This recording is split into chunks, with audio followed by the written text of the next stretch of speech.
So this chapter is definitely a W. We got Boruto and Sasuke backstory, we find out the Shinju clone's new motive, and we find out who slashed Cold's eye. But anyway, let's get into this new chapter. So it starts out with Boruto and Sasuke training, and Sasuke says Boruto has now mastered the Uchiha style, and there isn't anything to teach him. I ain't gonna lie, Boruto hairstyle right here is pretty dope. Like, it's not bad. I think I prefer the short hair though, but long hair Boruto or longer hair Boruto, I could rock with it. Then it's a little conversation between the two about how Boruto is a quick learner and he's a genius. And he also tells Boruto not to slack off of his training. He has to keep honing his abilities and that he's a lot like Naruto. Sasuke says at this point, he no longer really questions who Boruto is anymore, because his gut is telling him that there's something only Sarada and Boruto can do. It then shows Boruto and Sasuke being confronted by Cold and his army, and it basically confirms that Cold's eye was slashed by Sasuke, which is crazy. I like that it was Sasuke, not Boruto. Show you how skilled Sasuke still is, even compared to someone as strong as Cold, especially with his limiters off. But then Sasuke tells Boruto he gotta leave and get away right now. Sasuke tells Boruto that there's no way that they can win, and that he must survive and watch over Sarada for him, which was basically Sasuke just saying his goodbyes to Boruto right there. And we could see it in Boruto's face, like how he was a little hurt seeing him fight like that. Sasuke runs in and attacks Cold and his army head on, straight by himself, and we see Boruto like screaming for Sasuke because he knows there's no way Sasuke could possibly survive this fight. Boruto returns back to the scene of the fight and sees the dead claw grabs in Sasuke's body in the tree. Now we know how Sasuke got this way. Boruto is really losing everything left and right, and this also confirms that he met Koji Kaijin after he loses Sasuke. He then walks up to Sasuke and decides to take his sword for himself. He tells Sasuke that he'll make this work, that he got this. I like how he took his sword though. It's almost like that's like his contribute to Sasuke. Like it was almost that moment where he pushed him and was like, I gotta get serious, I gotta lock in now for real. Then it goes back to current Boruto, and this shot of him looks clean. Like I can't even lie, this look clean. Like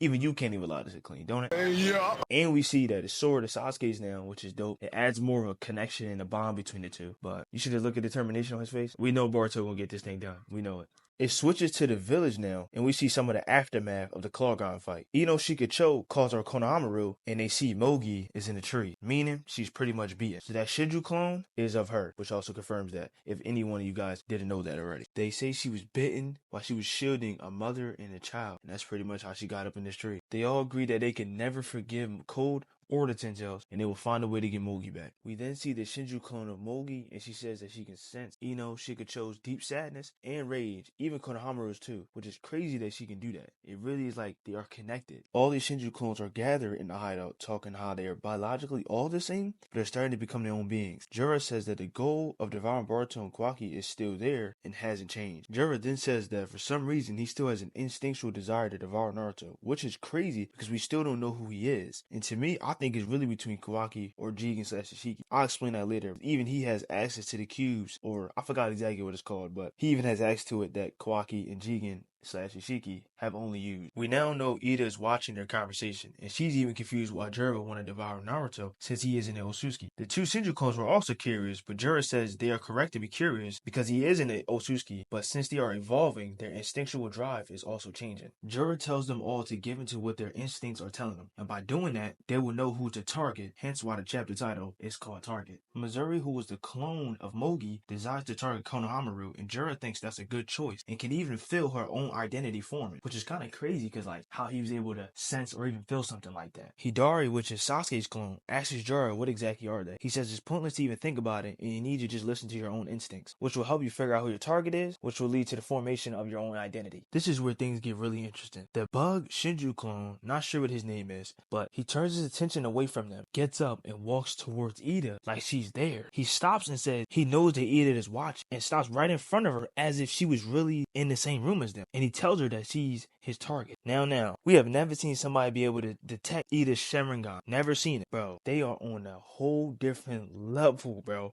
I'm telling you, like, this is crazy, bro. She was in complete shock, even dropped her drink and had everybody looking at her. You could see the sweat even coming down her face. She even had Damon even curious of what happened. Like, it was that crazy. Like, she really is frightened for real. Even Jura knows about the Senringan, which is crazy, but at the same time, it's not even surprising anymore, because like, they just out of this world type beings. aliens right now. Then Hidari says his target is Sarada. So we gonna have Sasuke Shinju clone go after Sarada, which is about to be crazy. But I'm ready for the ride. I just want to see it. That's gonna be something crazy. I wouldn't mind if Boruto help her though. I don't know if y'all would like that, but I wouldn't be mind if Boruto and Sarada was fighting Hidari. I feel like that might happen. But anyway, now things have shifted back to the village, focusing on Amado and Sumire. But things also get very interesting right here. Sumire starts the conversation by saying Boruto has returned to the village after 3 years and even protected it from cold, but Konoha is still trying to kill him. Sumire asks Amado, wouldn't it be problematic if they killed Boruto if he needed him alive to revive his daughter? Amado then begins to talk about what he did to Boruto's karma and how he was going to use it to restore his daughter. But he also noticed that Kawaki's body is a scientific ninja tool, despite him being Naruto's firstborn, which means that he was the one who actually modifies Kawaki's body. So Amado is a freaking genius. He figured it out. This man used his own brain, 100% the smartest character in the show, or in the manga. He finally cracked the code. Amado really just put everything together himself, bro. He might be different too, I ain't gonna lie. Amado starts to talk about how he knows that every scientist leaves a piece of their own work on everything, and it's also the same with karma. He can tell which one is a reconstructed one, and the one on Kawaki's palm is a reconstructed one, not an organic karma like Boruto. He says despite his memories saying differently, the physical evidence confirms that his memory has been altered, and as a scientist, nothing is stronger than physical evidence. Amado really did it for real. He cracked the code. He a genius. He then says he doesn't know who has been tampering with his memories, but his only priority is to revive his daughter Akibi, or Akibi, and it's Kawaki who possesses that karma, not Boruto. It seems Shikamaru and Sai overheard the conversation, but it jumps right over to Sumire and Sarada on the rooftop, and Sumire explains to Sarada that Amado has figured out his memory has been tampered with. They then talk about how most people aren't capable of doubting their own memory, even if it's physical evidence saying otherwise. Then Boruto the GOAT shows up and says how Sasuke was doubting his own memory and even risked his own life for Boruto because of Sarada. Sarada rushes over to Boruto and straight hugs him. Like right away, just hugs the bro. Like I know y'all Boruto and Sarada shippers are loving this right now. I ain't gonna lie, like it's dope to see. But any of you Sumire shippers with Boruto, I know y'all ain't liking this one. Cause she over there looking stupid. But she kinda look kinda sad. I kinda feel bad for her though. You know, I don't want her standing all alone just looking at Sarada and Boruto just hugging right there. It's kinda awkward. The last panel is still of them hugging and Boruto saying he's home now. I like the way they ended this chapter. It's kinda wholesome, you know, kinda heartwarming a little bit. To see them two back together, you know, a little reunion, you know. But at the same time, I like how they still left questions with Shikamaru and Sai overhearing Amado's conversation. So I for sure think next chapter they're gonna for sure touch on that. This chapter was a huge W once again. We know who the Shinju clones will be targeting, which is about to go crazy when it happens. Amado figures everything out. Boruto and Sasuke backstory. Boruto returns to the village, and my favorite part is when the bug Shinju clone turns around and walks up to Ida because he knew she was watching the whole entire time. Like that part literally gave me like goosebumps. Like I felt his aura as I was reading it. Like it was that crazy. And most of all, we can't forget that Shikamaru and Sai were listening to Amado talking the whole entire time. So this could be a huge turning point because you know how smart Shikamaru is. So I'm interested in what will be his next move. I appreciate you guys for checking out the video. And as always, like, comment, subscribe. Don't forget to share your thoughts down below. I like hearing you guys talk and share your own opinions on different things. So don't forget to do that. But anyway, see you in the next video.